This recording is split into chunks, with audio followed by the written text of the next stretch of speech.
The first problem is that the best leaders, the people most in line, the people who understand the problems of the company best, your engineers and technical people, they're not leading the organization.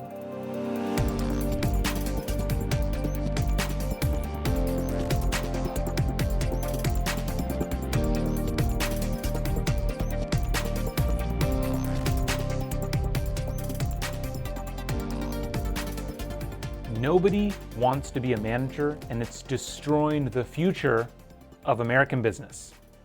Okay, that might be a little extreme, but based on some conversations I've been having recently, I don't think it's too far off the mark. Today, I really want to dive into this idea of whether or not people want to become managers and what that means within your organization. If this is your first time on the show, my name is Matt Jurtson. I'm a former Air Force instructor pilot, former head of training and development at SpaceX, and now I run a company called Better Everyday Studios, where we focus on helping individual contributors transform into successful people managers. I was having a conversation with an HR business partner just a week or so ago. This is a massive, globally known technology organization. And she was telling me that they're terrified for their future pipeline because none of their engineers, none of their engineering talent, none of their great individual technical contributors want to become people managers. They don't know what they're going to do. They don't know how they're going to fill the leadership pipeline of their future.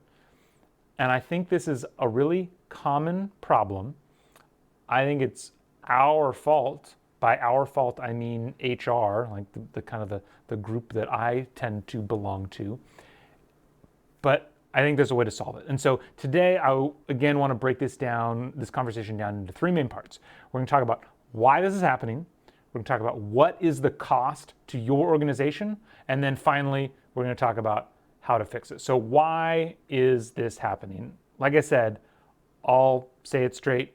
I think it's largely HR's fault, right? What does HR do to make it so that nobody wants to become a people manager, so that the most talented people don't want to go into management? Well, there's several things. First, we make management way too complicated. This isn't just within HR. There's lots of places that do this, but I think there's a tendency among support organizations within a company, supporting fields, whether that's us, whether that's supply chain, whether that's marketing, we're not the ones who are driving the business forward. We're not the tip of the spear.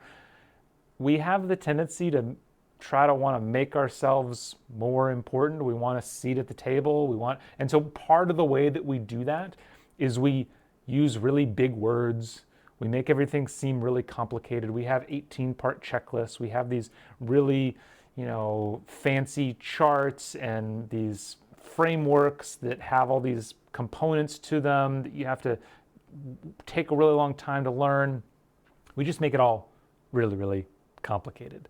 And I don't think that helps anybody out, because it just doesn't, it makes the profession of being a manager seem not very approachable, right? To somebody that's never been in it before, and somebody who maybe, they became an engineer because they're really excited about engineering, and maybe they're not as excited about the people side of things. So naturally, if you make it seem really intimidating or unapproachable, they're just not going to approach it. And so that overcomplicated of it, I think, is the first thing. The second thing that I think we often do wrong is just the bureaucracy that we create. We create way too many rules. I remember recently reading No Rules Rules. This was the story about Netflix and their growth, and how one of the things that really helped them early on as an organization is they just didn't have a lot of rules. They kind of adopted the philosophy of, if like any corporate rule that you have, like the common example that they use is, rules on company travel, right? Like what plane tickets can you buy? What type of plane ticket can you buy? What kind of food should you get? That kind of thing. And ultimately, overarching rules for that are coming from the fact that people out in the business just aren't being responsible, that you're not holding them to high enough of a standard, that you're not holding them accountable. And if you just hold people accountable, clearly explain expectations, hold them accountable, then you don't actually need these bureaucratic rules. But as organizations grow, that can be really difficult. And so we just layer all these rules on top of ourselves. And so whether it's performance management, giving feedback, setting goals, all these things, we make extremely complicated systems. And the systems themselves are often very hard to understand and use. And so again, this kind of feeds into, first, just the language that we use about management doesn't make it super approachable.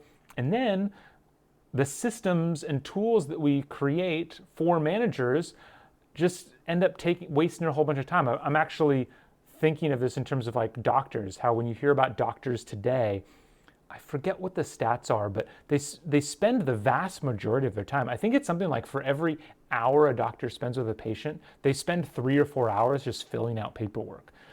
In some places, that's almost the situation that we put managers in, where they have to spend so much time going to meetings that don't really apply to them, documenting stuff, reviewing emails, writing emails, that they don't get to they don't feel like they're doing any real impactful work. And so we just we create too many rules, create too many barriers to actually doing good work. And so again, we're just making management not that approachable.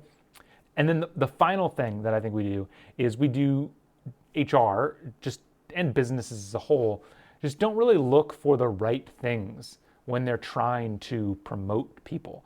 And so it just creates all these perverse incentives of who we're putting forward and why we would want to put them forward. And so all of that together as a result means that people just don't really want to do it. And so what does this cost? Because you could say, okay, great. So they don't want to do it, so somebody else does it. We go out and hire some MBAs or whatever. I think that has real problems for the business.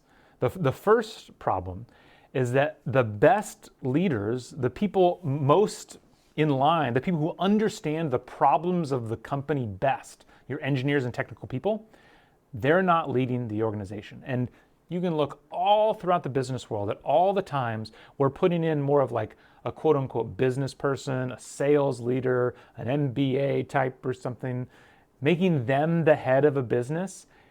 It very often doesn't go well. You think when Steve Jobs was first replaced at Apple, Steve Ballmer at Microsoft, there's lots of examples of where you take a quote unquote business person and put them in charge, and it doesn't really go well because the person at the top doesn't understand the fundamentals of the business. The examples that we see are obviously at the highest level of the CEO, but this trickles all the way down. If the leaders of teams don't understand the fundamentals of the problems that team is supposed to be solving, chances are you're gonna run into issues. And so if the people who are best situated to understand the problem aren't the ones leading, then almost by definition, you're gonna have worse leaders. The second problem that you're running into is the people who lead are leading for the wrong reasons, right?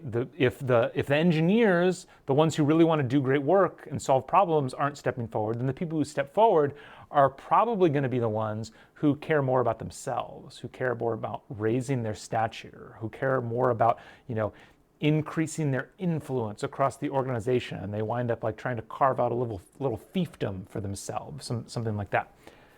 That's obviously awful. I've seen in so many organizations just like political infighting that starts to happen that just ruins the productivity of an organization. And you just desperately want to stay away from that. And so then the third thing that can happen is hiring becomes extremely expensive. Promoting from within is much cheaper than hiring from the outside. If your engineers internally don't want to move up, then that means you have to go outside and try to hire people. And so you're left with two choices. Either you're going to hire people who aren't that technically savvy and run into the problems that we already talked about, or two, you're trying to find that needle in a haystack, that person who has the engineering experience, they have the leadership experience. Those people are few and far between, and that makes them very expensive. So you have leaders who don't fully understand the problems.